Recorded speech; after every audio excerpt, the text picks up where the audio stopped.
अटल सेतू हा देशातील सगळ्यात महत्त्वाचा असलेला पूल मानला जातो। हा पूल म्हणजे पिकनिक स्पॉट झालाय। त्यानंतर 2च दिवसात एका डॉक्टर महिलेने या ठिकाणी आत्महत्या केली। त्यानंतर देखील 3 जणांनी या ठिकाणी आत्महत्या केल्याचा यावेळेस प्रकार घडता राहिलाय। तर पोलिसांच्या सतर्कतेमुळे त्यांचा जीव वाचवण्यात पोलिसांनाही यश आलंय। त्यामुळे पुन्हा एकदा अटल सेतूच्या सुरक्षेचा प्रश्न हा निर्माण झालाय।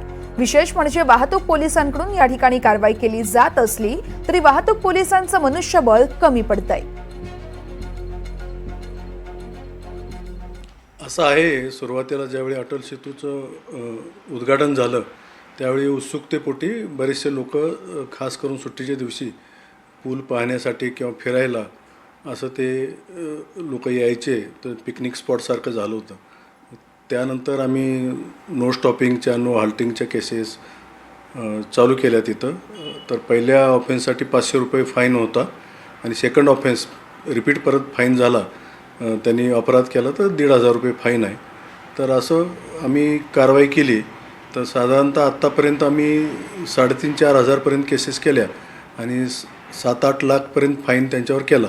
त्यामुळे आता बऱ्यापैकी कंट्रोल आहे। त्यामुळे आता सहसा जास्त कोणी लोक थांबत नाहीत तिथं। याचाच आढावा घेतला आहे आमच्या प्रतिनिधी भाग्यश्री प्रधान आचार्य यांनी। आपण तो पाहूयात। आपण आहोत आता अटल सेतूवर। माझ्या मागे तुम्हाला अटल सेतू दिसतोय। हा पूल जो आहे हा नरेंद्र मोदी यांनी ह्याचं उद्घाटन केलेलं होतं। देशातील सगळ्यात महत्त्वाचा असा हा पूल मानला जातोय। मात्र सध्या या पुलावर आत्महत्यांचं सत्र पाहायला मिळतंय। ज्या दिवशी पंतप्रधान नरेंद्र मोदी यांनी या पुलाचं उद्घाटन केलं त्याच्या 2च दिवसात एका डॉक्टर महिलेने इथे आत्महत्या केली होती। त्यानंतर देखील आत्महत्येचे प्रयत्न इथे करण्यात आले।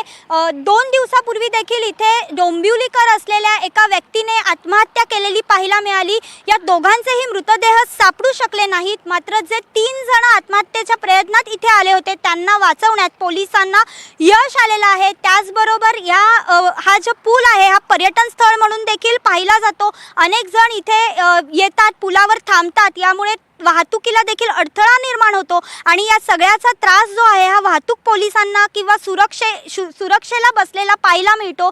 त्यामुळे एकंदरीतच जर आपण बघितलं तर MMRDAने इथे कॅमेरे लावलेले आहेत। ते देखील अंडर पुलाचे जे कॅमेरे आहेत ते अगदी 35 ते 30 एवढेच कॅमेरे आहेत। त्यामुळे अधिक कॅमेरे इथे बसवावे अशी मागणी वाहतूक पोलिसांकडून करण्यात येते।